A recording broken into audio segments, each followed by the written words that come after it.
With infections surging in Europe again, Austria today took a drastic measure and imposed a nationwide lockdown on unvaccinated citizens.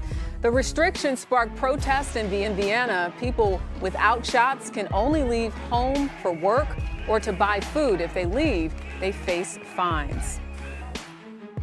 I have a lot of sympathy with what they're going to do in Austria, because I cannot understand for the life of me why people believe this rubbish on the internet, the anti-vax propaganda. It is deranged. We know there's figures from the Office of National Statistics that say, what is it, you're 32,000 times more likely to die if you've not been double jabbed from COVID. There's no possible reason, unless you've got underlying health symptoms, not to have the jab.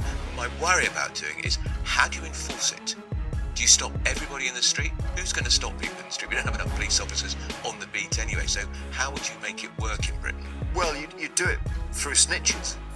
Well, you do it through snitches. Wouldn't you, Storm? That worked. It worked in lockdown. We had people saying, get round, we can hear a karaoke. Yeah. Yeah. We did. Well, I think if anyone was having parties, But this is Austria. this would work. But I don't think, even if you called up the police and said, oh, I've seen my neighbour go out to their friend's house, you can't, like, there's no proof of that if they end up back at their house. Well, yeah, but the thing is, so what the police do is they do spot checks. So when you're shopping, you might see an officer, and the officer says, show me your card. Yeah. Now, if you want to risk having a fake card, you can do it, but you'd be in a lot of trouble. But then what happens if you break the rules? Are they going to imprison them in Austria? As you know, last night we took an urgent action to escalate our response in these communities, immediately implementing a hard lockdown. That means residents of Binjari and Rockall no longer have the 5 reasons to leave their home. They can only leave for medical treatment in an emergency or if required by law. They can only leave for medical treatment in an emergency or if required by law. It's highly likely that more residents will be transferred to Howard Springs today, either as positive cases or close contacts. We've already identified 38 close contacts in Binjari, and that number will go up. Those 38 are being transferred now. I contacted the Prime Minister last night.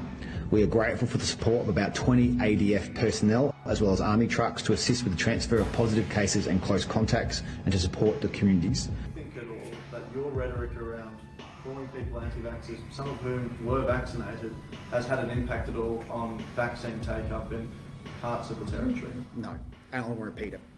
If you are anti-mandate, you are absolutely anti-vax. I don't care what your personal vaccination status is.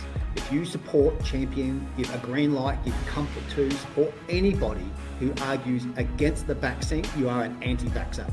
Absolutely. Your personal vaccination status is utterly irrelevant.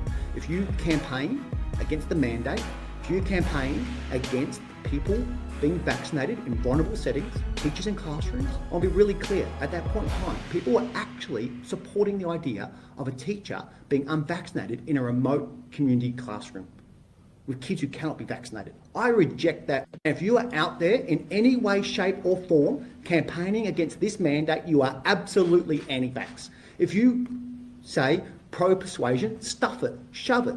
We are absolutely going to make sure as many Territorians as possible are vaccinated. That is our best protection against this thing. And if you look at the Doherty modelling, it's only come out since, that says if you double dose 80 in remote communities, 5 and up, I think you'll see our vaccine mandate is absolutely crucial to protecting lives, particularly Aboriginal lives. And I will never back away from supporting vaccines, and anyone out there who comes for the mandate, you are anti-vax.